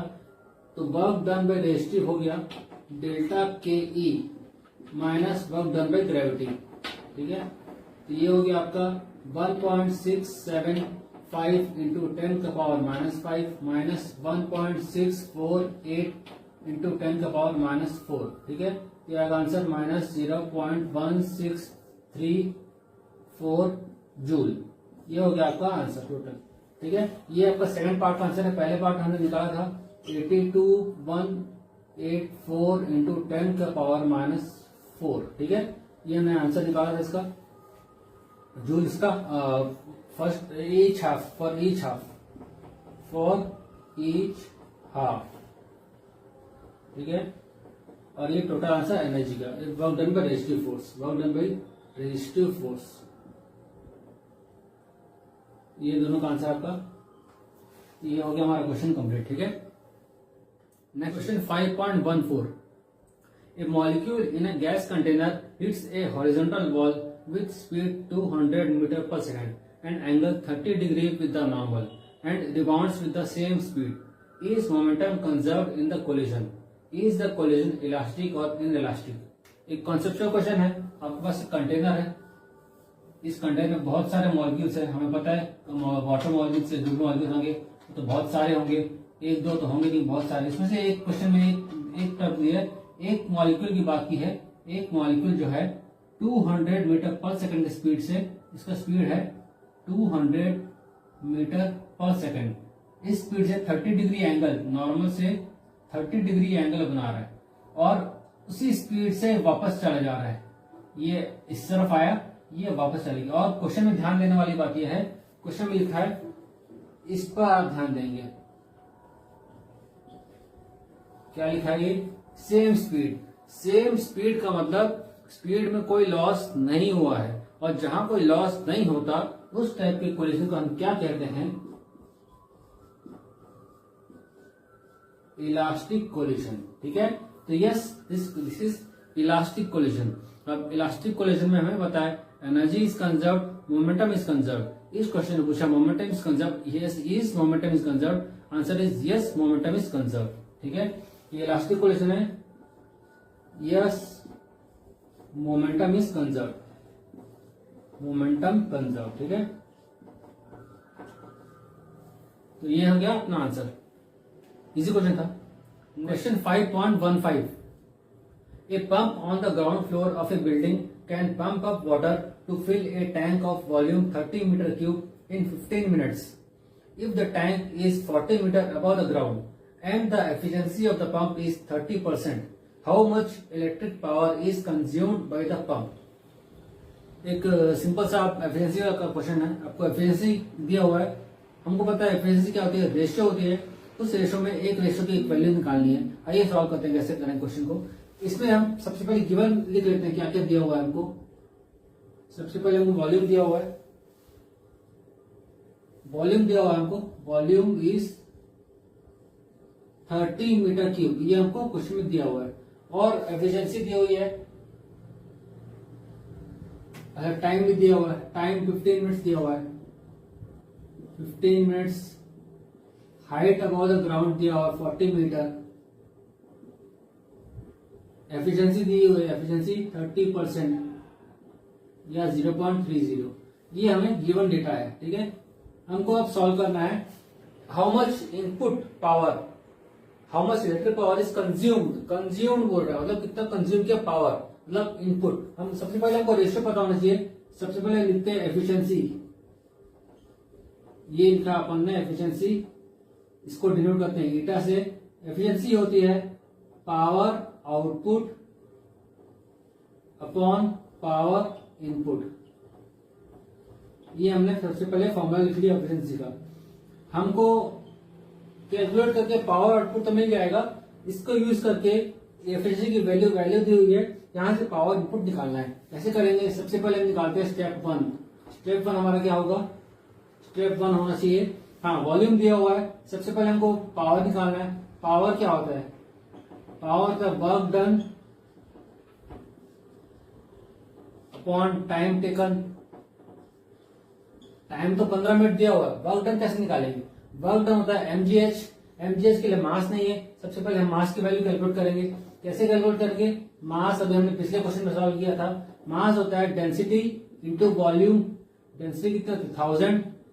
वॉल्यूम दिया हुआ 30 मीटर क्यूब, तो मास हो गया 30,000 kg। ठीक है, ये हो गया हमारा मास। कितना हो गया? 30,000 kg। अब यहां से हमको वर्क डन निकालना है। Work done is equal mgh 30,000। जी की वैल्यू अगर क्वेश्चन में मेंशन नहीं है तो 9.81 लेंगे। 9.81 इंटू हाइट दिया 40 मीटर, इसकी वैल्यू आती है, यहाँ लिखा है हमने सॉल्व किया हुआ 117,720 117,720 वर्क डन है तो जूल में होगा। ठीक है, ये निकाल लिया हमने वर्क डन। यहां से हम पावर आउटपुट निकालते हैं। पावर आउटपुट, ये एक्चुअली पावर है, ये आउटपुट है। तो पावर आउटपुट था work done upon time taken. Time taken ये 117,720 अपॉन 15 मिनट्स, इसको सेकंड में चेंज करेंगे, इंटू 60, ये हो गया 900। 117,720 अपॉन 900, इसकी वैल्यू हो गई जो हमने कैलकुलेट की हुई है 13080 वाट। 13080 वाट या 13 किलोवाट। यहां तो 13 किलोवाट आउटपुट मिल गया, हमको चाहिए इनपुट पावर। तो एफिशिएंसी होती है power output upon power input. Efficiency दी हुई 0.30 is equal to 13080 upon power input, ये निकालना है हमको। तो पावर इनपुट क्या हो जाएगा? 13080 डिवाइडेड बाय 0.30, इसकी वैल्यू आती है 43600 वाट या 43.6 किलोवाट। ये है हमारा आंसर, यही हमको कैलकुलेट करना था, 43.6 किलोवाट। ठीक है, देख लीजिए, मैं क्या बहुत सिंपल तरीके से आंसर कैलकुलेट कर लिया। हमारे 3 वैल्यूज, सारे वैल्यूज थे। हमने सबसे पहले गिवन डेटा लिखा, उसके बाद एफिशिएंसी का फॉर्मूला लिखा, उसके बाद पावर से work done upon time taken होता है। वर्क डन के लिए मास चाहिए था, मास निकाला हमने, यहाँ से वर्क डन निकाला, ये वर्क डन आ गया। भाई टाइम टेकन निकाला 15 मिनट्स, इसको सेकंड में चेंज करेंगे तो आगे 900 सेकंड्स। यहाँ से हमने पावर आउटपुट निकाला, फिर एफिशिएंसी का फॉर्मूला यूज करके हमने इनपुट पावर कैलकुलेट कर लिया। सिंपल क्वेश्चन था, फॉर्मूला भी था, ज्यादा कुछ था नहीं इसमें सॉल्व करने के लिए। ये हो गया हमारा 5.15। Next 5.16, 2 identical ball bearings in contact with each other and resting on a frictionless table are hit head on by another ball bearing of the same mass moving initially with a speed v. If the collision is elastic, which of the following figure is a possible result after collision? आपके पास collision का simple सा concept दिया हुआ है। इस question से आपका collision का कॉन्सेप्ट बहुत अच्छे से क्रिस्टल क्लियर होने वाला है, ध्यान से समझना इस क्वेश्चन को। ठीक है, 3 फिगर दिया हुआ है हमारे पास, 1 2 3, 3 फिगर दिया हमारे पास। और एक क्वेश्चन ये है कि दो बॉल बेयरिंग्स रेस्ट पे रखे हुए हैं, उन्हीं मास, इक्वल मास का एक और बॉल बेयरिंग, थर्ड बॉल आकर इनको हिट करता है। तो आफ्टर कोलिजन क्या सिचुएशन होने वाली है, ये पूछ रहा है। तो बहुत सिंपल कॉन्सेप्ट है, इसको आप याद रखें। आपको दिख रहा है ये इनिशियली ये रेस्ट पे है, ये v/2 से मूव कर रहे हैं। अच्छा, ये v से मूव कर रहा है, ठीक है, ये v वेलोसिटी से मूव कर रहा है, आकर इसको कोलाइड किया। तो इन तीनों में से कौन सा सिचुएशन होगा? ये जो मूव कर रहा है वो रेस्ट पे आ जाएगा, ये दोनों v/2 से मूव करेंगे, पहला केस। दूसरा, ये जो रेस्ट कर रहा है, ये जो मूव कर रहा है वो रेस्ट पे आ जाएगा, जो रेस्ट पे था ये मूव करेंगे, दूसरा केस। और थर्ड केस है तीनों इक्वली v/3 स्पीड से मूव करने लगेंगे। कौन सा सही होगा? तो आज का इसका आंसर कौन सा होना चाहिए? आंसर जानने से पहले कॉन्सेप्ट समझ लीजिए। इलास्टिक कोलिजन में, in an elastic collision, if all the masses are same then velocities are interchange. ठीक है, in elastic collision of equal mass velocities get interchange. मतलब जो पार्टिकल v वेलोसिटी से मूव कर रही है किसी रेस्ट मास के पार्टिकल को, जिसकी वेलोसिटी v इक्वल टू 0 है, इक्वल मास से कोलाइड किया, तो जो रेस्ट मास है उसको, उसकी वेलोसिटी इस मूविंग मास के वेलोसिटी के बराबर हो जाएगी। इन मूविंग मास की वेलोसिटी रेस्ट मास के वेलोसिटी के बराबर हो जाएगी। मतलब जो मूव कर रहे हैं, ये v से मूव कर रहा है, ये रेस्ट पे आ जाएगा, जो रेस्ट पे है वो v से मूव करना लग जाएगा। तो इसका सही आंसर कौन सा होना चाहिए?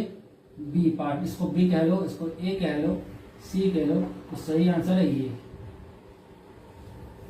बिफोर कोलिजन v से मूव कर रही है, ये v से मूव कर रही है, ये v इक्वल टू 0 है। आफ्टर कोलिजन ये v इक्वल टू 0 हो जाएगी और ये v से मूव करना चालू कर देगी। तो this is the right answer, इसको ध्यान रखना है। ठीक है, इन इलास्टिक कोलिजन, इसको लिख लेते हैं, elastic collision velocities are interchanged, इसको नोट कर लेंगे।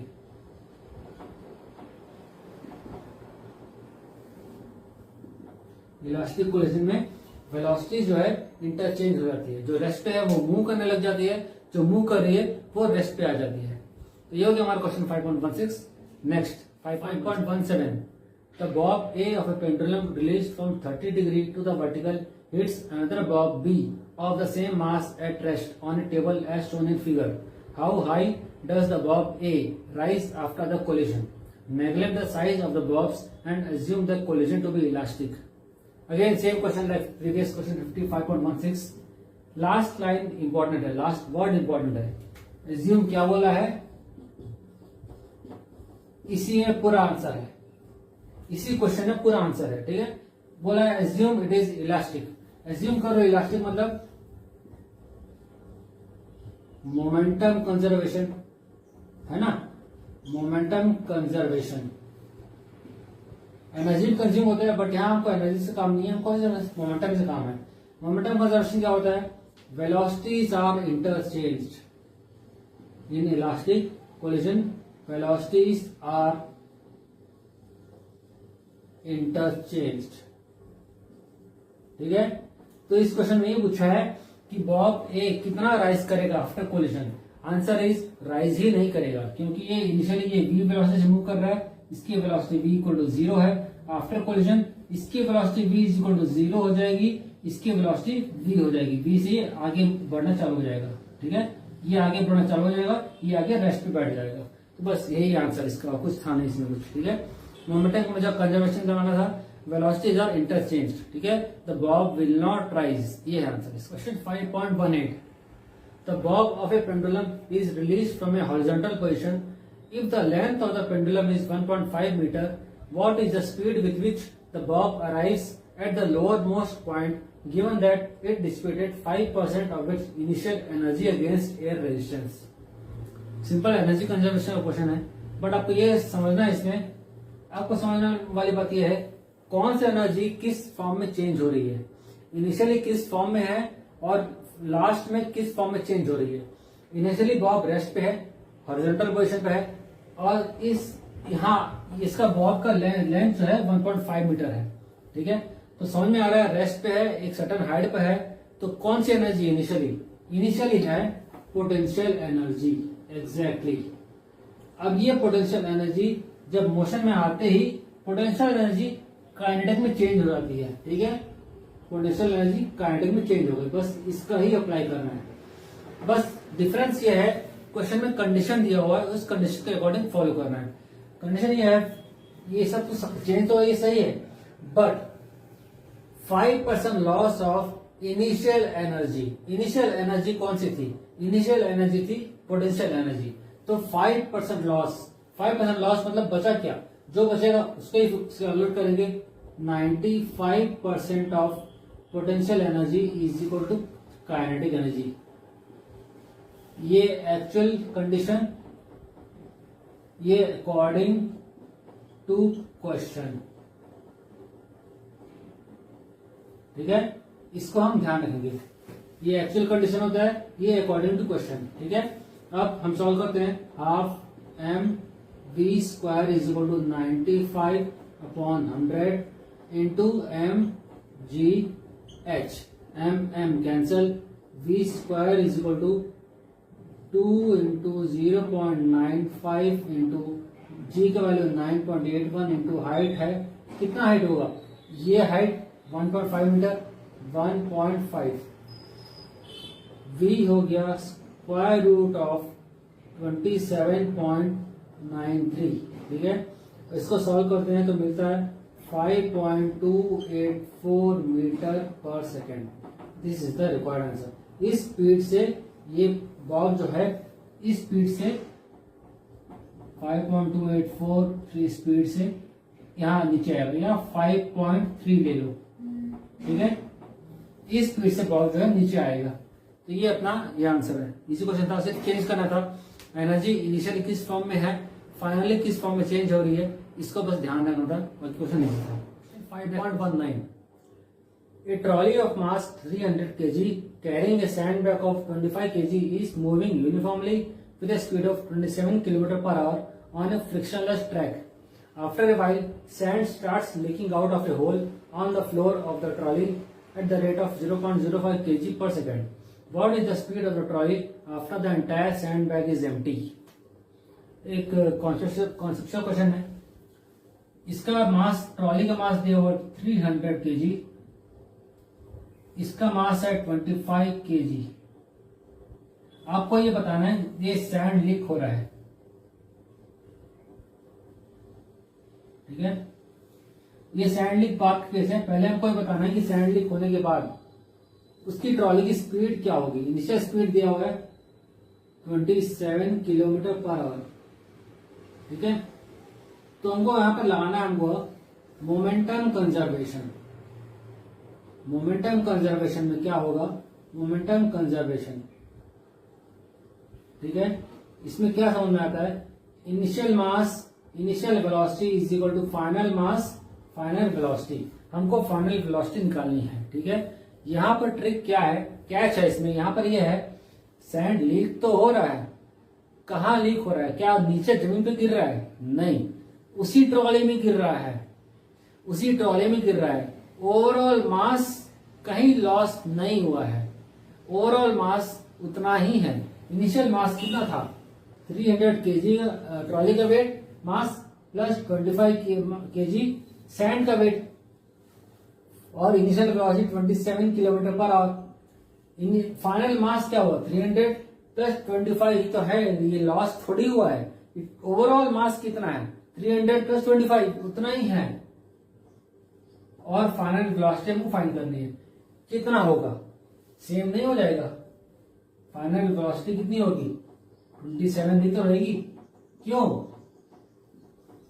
क्यों सेम रहेगी, क्योंकि no loss of mass, no loss of mass.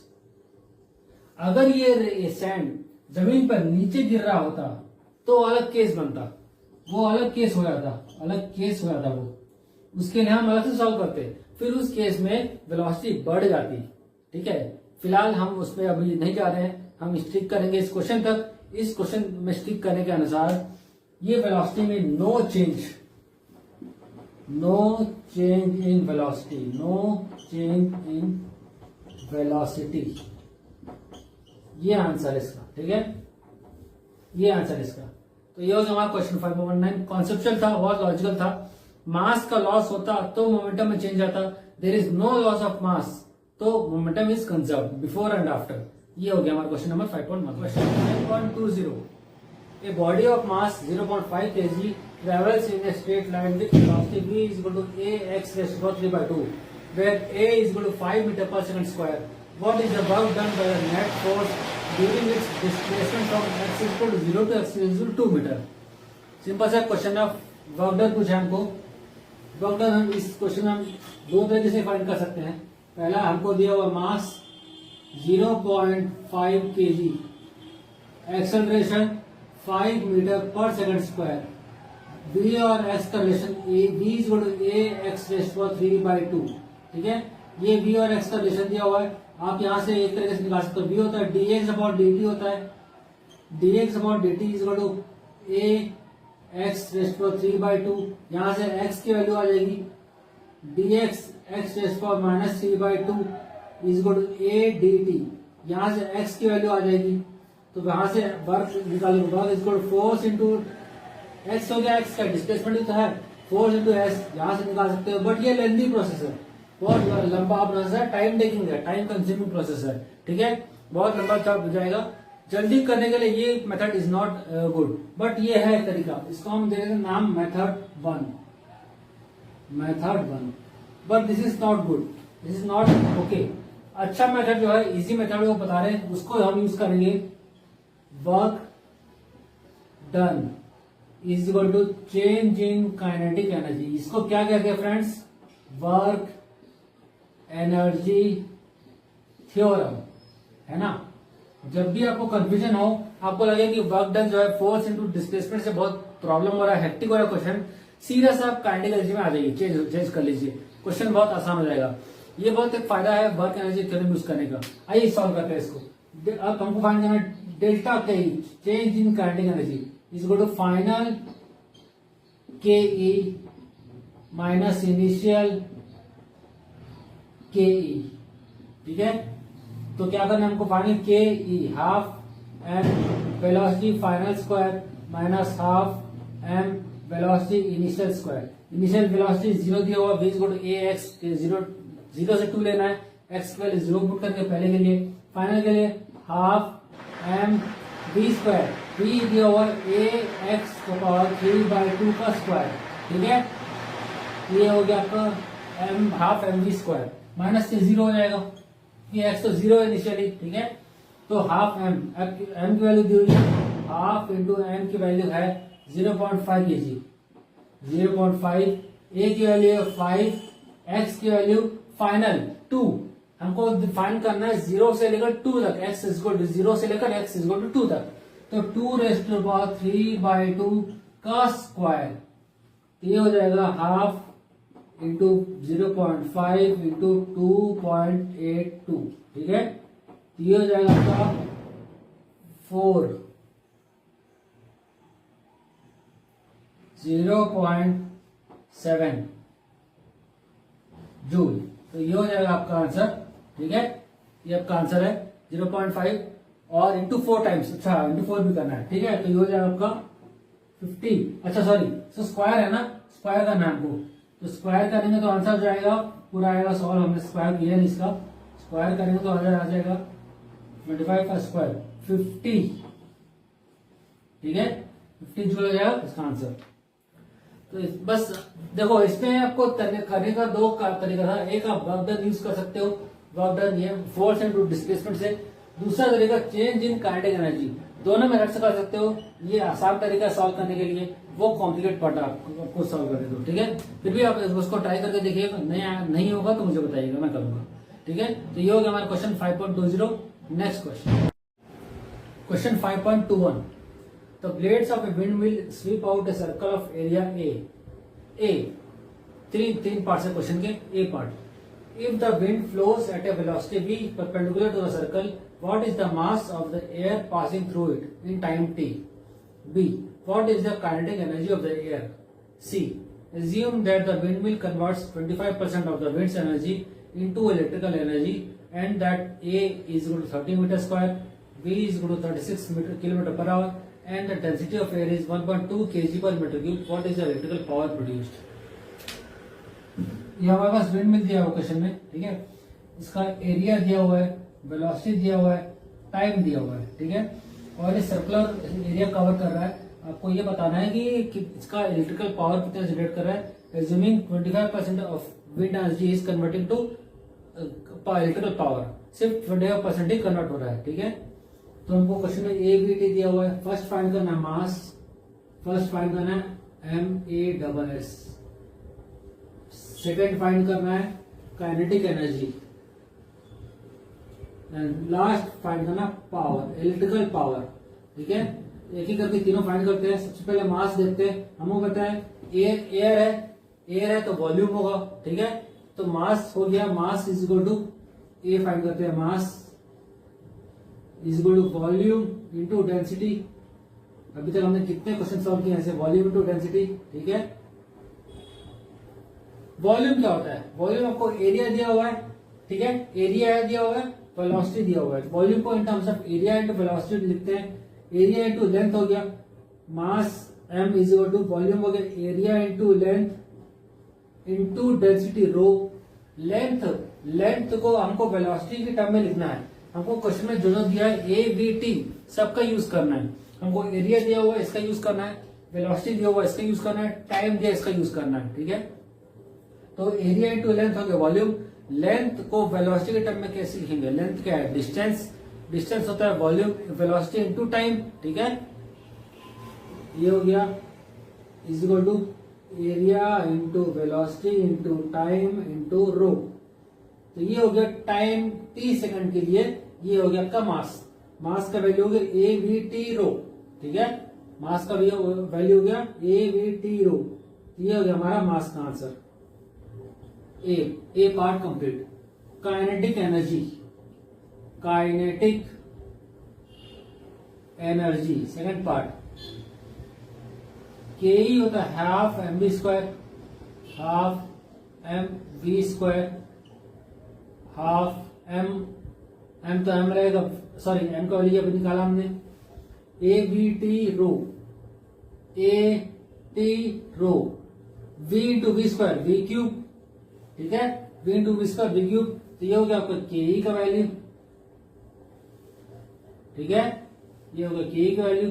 C part power, electrical power, assuming 25% of this energy is converting, सिर्फ 25% एनर्जी ही कन्वर्ट हो रहा है। ये क्या वर्क डन निकाला हमने एक तरह से, काइनेटिक एनर्जी। पावर क्या होता है, एनर्जी पर यूनिट टाइम, ठीक है। पावर को लिखते हैं अपन, हम लिख सकते हैं power is equal to energy या वर्क डन अपॉन टाइम। दोनों का फॉर्मूला सेम होता है, दोनों का डायमेंशनल फॉर्मूला सेम होता है, ठीक है। तो ऑलमोस्ट सेम ही है, वर्क डन या एनर्जी। तो क्या हो गया a t rho v cube by time t, तो half a t rho v cube upon t, t cancel, क्या बचा half a rho v cube, half a दिया हुआ है 30 मीटर स्क्वायर, ये कितना दिया 30 मीटर स्क्वायर, ठीक है। रो हमको दिया 1.2, 1.2 वी दिया हुआ 10 मीटर पर, वी 36 किलोमीटर पर आवर दिया हुआ क्वेश्चन में, 36 किलोमीटर पर आवर। इसको मीटर पर सेकंड में चेंज करने से 36 इंटू 5/18, ये हो गया 10 मीटर पर सेकंड। तो ये यूज करेंगे 10 का क्यूब, ठीक है। एरिया 30 मीटर स्क्वायर दिया हुआ है क्वेश्चन में, एरिया 30 मीटर स्क्वायर दिया हुआ है। ये सर्कुलर पार्ट से कर रहा है, वी यहाँ वी ऐसे परपेंडिकुलर जा रहा है, ये पूरा सर्कुलर पार्ट का एरिया 30 मीटर स्क्वायर है। तो इसको सॉल्व करते हैं अपन, तो आंसर आता है 4500 वॉट या 4.5 kilo watt is the answer, electrical power, ठीक है। ये था क्वेश्चन नंबर 5.21, ठीक है। ये था क्वेश्चन नंबर 5.21, इजी क्वेश्चन था, सिर्फ कॉन्सेप्ट लगाना था आपको। मास कैसे निकालते हैं, मास अगर आपको वॉल्यूम दिया होगा तो वॉल्यूम दिया है, वेलोसिटी दिया होगा तो मास कैसे निकालोगे, ये निकालना था आपको। उसके बाद इलेक्ट्रिकल पावर के लिए kinetic energy half m B square, m की वैल्यू यहाँ रख दी तो आ जाएगा आंसर। फिर पावर होता है work done by time taken, ये energy by time taken, t cancel हो गया, वैल्यू रख दिया, आंसर आ जाएगा, ठीक है। बहुत सिंपल क्वेश्चन था। Question 5.22, a person trying to lose weight dieter lifts a 10 kg mass 1000 times to a height of 0.5 meter each time. Assume that the potential energy lost each time she lowers the mass is dissipated. A. How much work does she do against the gravitational force?